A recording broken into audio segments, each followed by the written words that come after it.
In the previous Esoteric Saturday video, I talked a little bit about getting in tune with life in order to be able to have any kind of influence over it.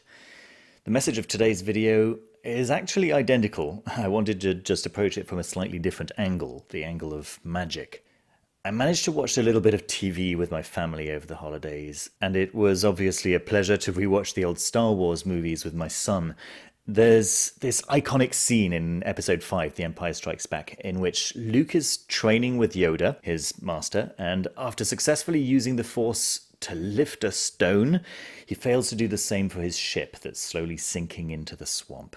He comes and sits down next to his master, and he's panting, and he drops his head, and he says, "I can't, it's too heavy." Yoda responds, "Size matters not," and then he gives a long speech about the whole way the Force is within and without and all of that stuff. Now, please don't worry, this isn't a video about telekinesis. You know from my video on quantum magic that I believe that magic is about picking a preferred possible future from a multitude of possible futures and giving that one a better chance of being the one that actually gets picked to happen. No, this video is actually about what happens next in this scene. Luke shakes his head and says something along the lines of, "You want the impossible," and gets up to leave.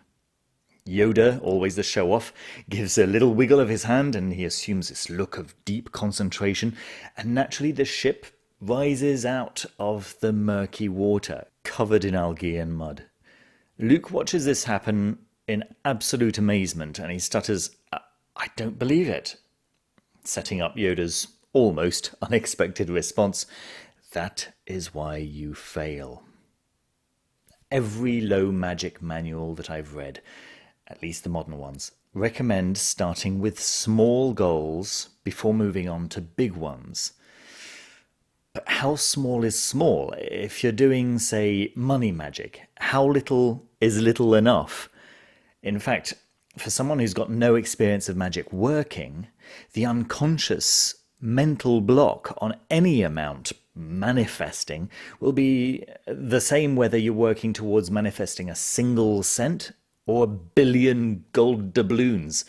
And since magic is in large part about getting your unconscious mind to agree with what your conscious mind wants, and to an extent, of course, vice versa, if your unconscious mind is saying, "Sorry, buddy, that's not consistent with reality," well, it won't be consistent with reality.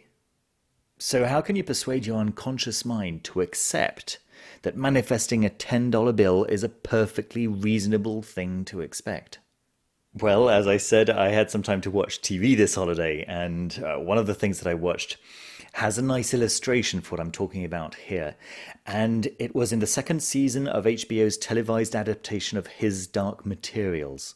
It's an outstanding adaptation, by the way. If you've missed it, you're missing a treat.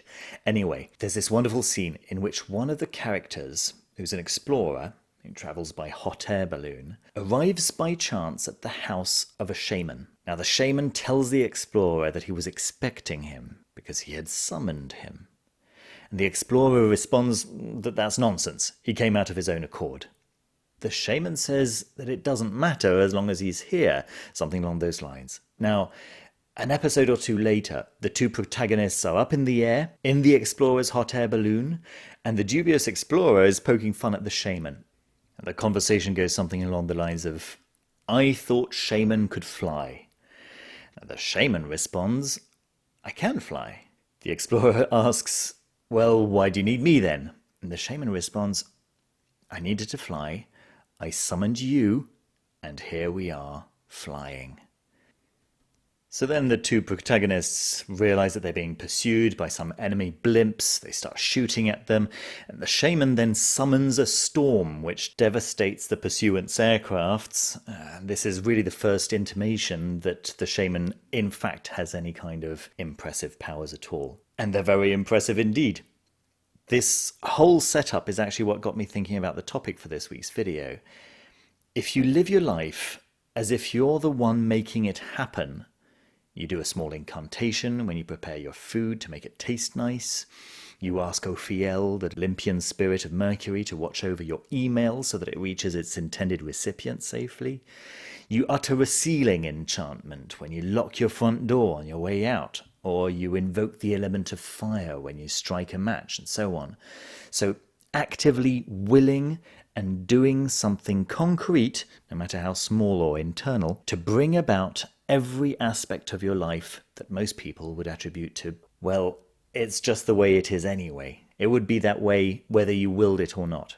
When you do this, willing normal life into existence, you may feel silly, but every time it works, your unconscious mind, which doesn't respond to logic or to pressure, is getting congruent experience and evidence that your words make reality happen. And that's actually the only thing that your unconscious mind effectively responds to consistently. Once your unconscious mind has become used to your intentionally formulated statements of will, resulting in corresponding change in the material world, it'll stop getting in the way of you manifesting less obvious outcomes. Naturally, I'll say again what I've said a million times. Real world magic, and not Harry Potter magic, is about encouraging the unlikely. It's not about conjuring the impossible. So rather than thinking about your magical trainings in terms of practicing with small results before moving on to big results, it may be more helpful to think rather about manifesting more likely outcomes first before gradually moving on to less and less likely outcomes. To reiterate what I mentioned last week, fall into step with what's already in your life, and then influence your life with life's consent. So there we are. Those are my thoughts for today. I hope it brought a little clarity to what I was talking about in the previous video. Thank you as always for sharing your time with me, and if you feel like the video deserves a like, I hope you'll consider clicking on the like button and even subscribing if you haven't already done so, if you'd like more like this.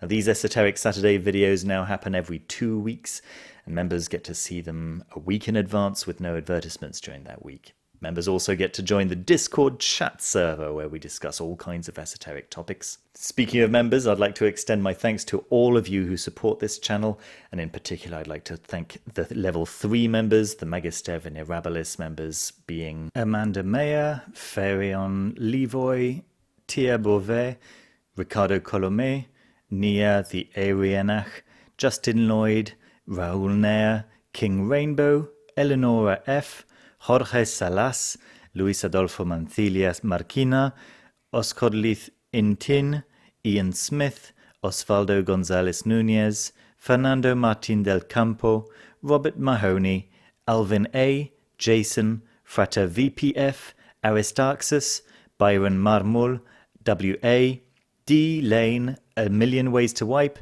Alexander Carval, Sheridan, Brandon Wilkinson, Andrew Kudlak, Mateusz Sadowski, Chase Lawrence, Mrs. C.Y., Medusa of Chaos, Seidr, Matu, Mystic Imagination, Merrily Duffy, Metagordy, Oblivion Knight, Damnatio Memoriae, Suncat, Ted Kaiser, Sean Glenn, J. Joseph Safi, Kyle Walker, Ruluch Ashron, Charbon, Patrick, Arcantum by Mr. Friborg, Mr. Gunwich, The Jade Ghost, Miles Ponce, Timothy Owens, SMQAI, and Z. Danielle Barnett. Thank you so much for watching, and see you very soon with another video. Bye-bye.